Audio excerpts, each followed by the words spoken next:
Do not forget my stories, Senua. I am with you still. Out of hell you have come, and now find yourself in Midgard, the world of men. Do not think it any less dangerous for that. Your path has taken you far from home, across the boundless sea, and you must go on to the heart of this place, to the heart of man. You have seen how the Northmen journey out to conquer, and this is one of their lands, as icy dark as Niflheim, yet as fiery as Muspel. It has not long been claimed, and they try still to tame it.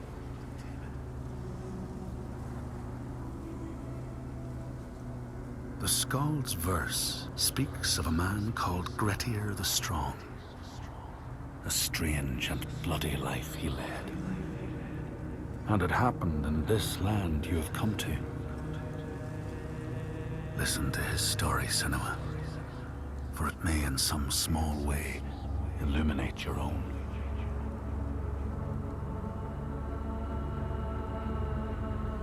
The Skalds say that in Grettir's time, a nearby farm was plagued by hauntings.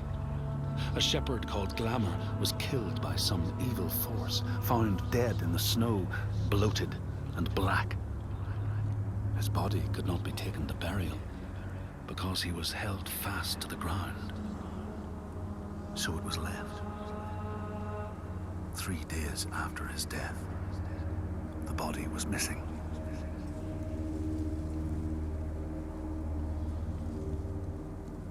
The Skalds tell how the revenant Glamour roamed the settlements, terrifying all those who lived there. Each one he killed, in turn, rose to walk beside him. Thus, evil begets evil. But the man Grettir was proud and overbearing, and thought the Droiger no match for his strength.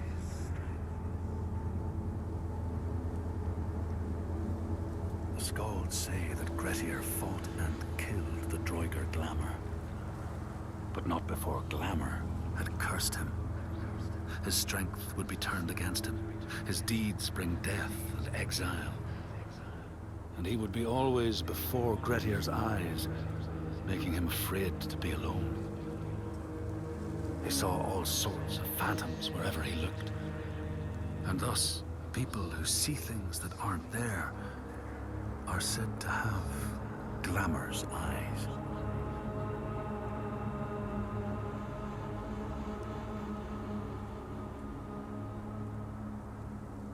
The Skalds tell how in the time of Grettir's kinsman Thorgrim, there was a terrible famine. No crops could be grown, and the fish fled the nets. It lasted years, and the people were desperate. There was no respite even in spring, since terrible gales from the north would rise up and set in for weeks. This is a cold and unforgiving land, Senua.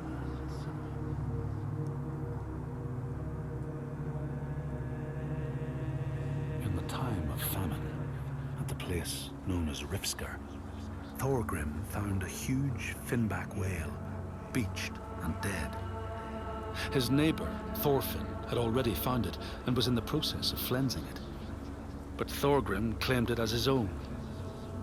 Thorfinn said he would not give it up without a fight. If that's what you want, Thorgrim said, let it be so. And he launched a blow at Thorfinn, cutting off his head in one strike.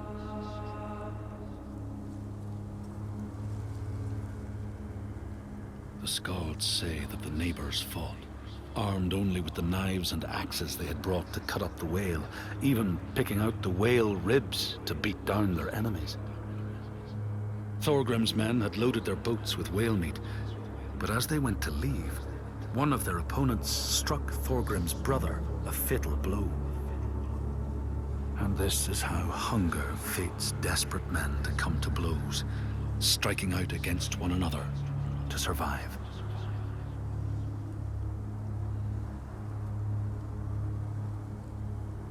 Skalds speak of the time Grettir, traveling with some others, ran into rough weather and docked their boat on an island.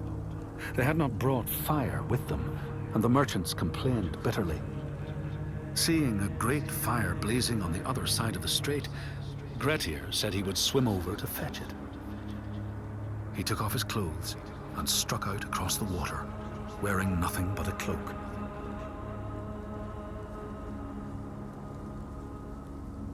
When Grettir came to the farm where the fire was burning, all was peaceful. By the time he reached them, his cloak was frozen stiff, and he looked like nothing more than some huge troll. The frightened farmhands struck out at him with the first things to hand, the burning logs from the fire. Grettir fought them off and got the fire he sought. But the sparks from the logs spread fire all over the house, and nobody survived the blaze.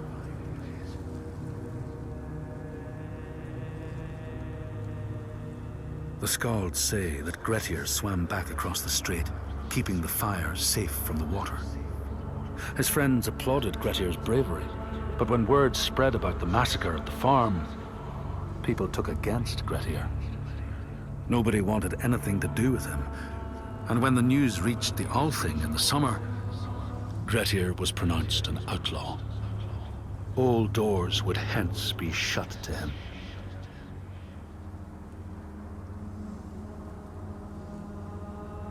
The Skalds speak of how Grettir, now an outlaw, took rest on the island of Haramsoy with a man called Audun.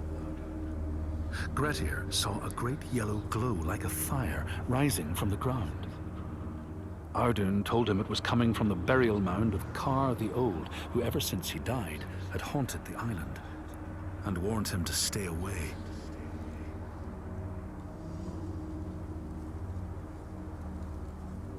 The Skalds say Grettir wanted the sword that was buried in Kar's howe, and would not be deterred from seeking it.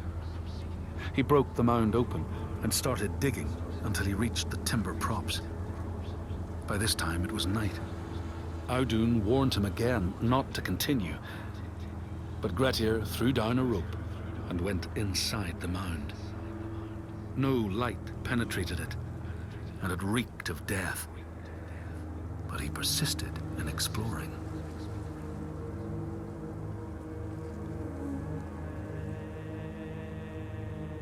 Grettir found the sword he was seeking, Kar's loom, buried in the grave mound.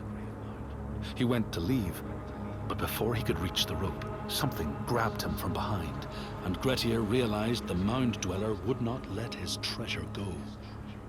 The two fought ferociously until Grettir got the advantage and chopped off the revenant's head.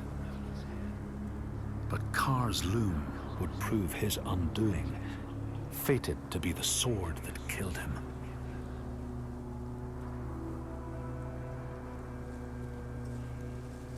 The Skald's verse tells how Grettir made many enemies with his proud and overbearing nature. Always quick to anger, his strength and fighting prowess meant that even the most trivial of quarrels met a fatal end. The kinsmen of those he killed or maimed were angry, and because he was an outlaw, no one was allowed to help him.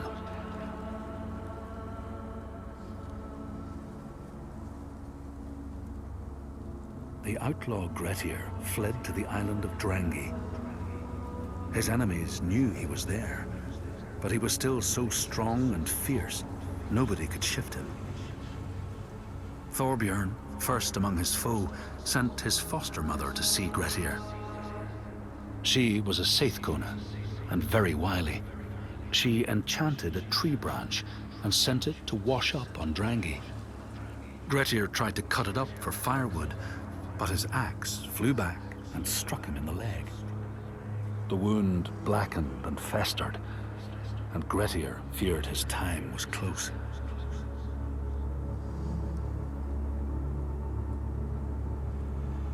The Skalds say Grettir, wounded by Seithr, was now so weak it was possible for his enemies to defeat him. Under cover of night, Thorbjorn and his men attacked his shelter.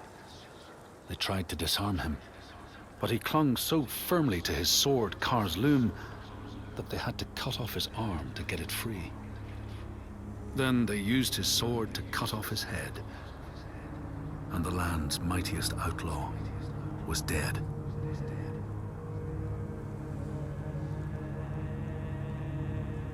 As the Droigar glamour had predicted, all Grettir's brave and fine deeds brought him misery. So fate makes prisoners of us all.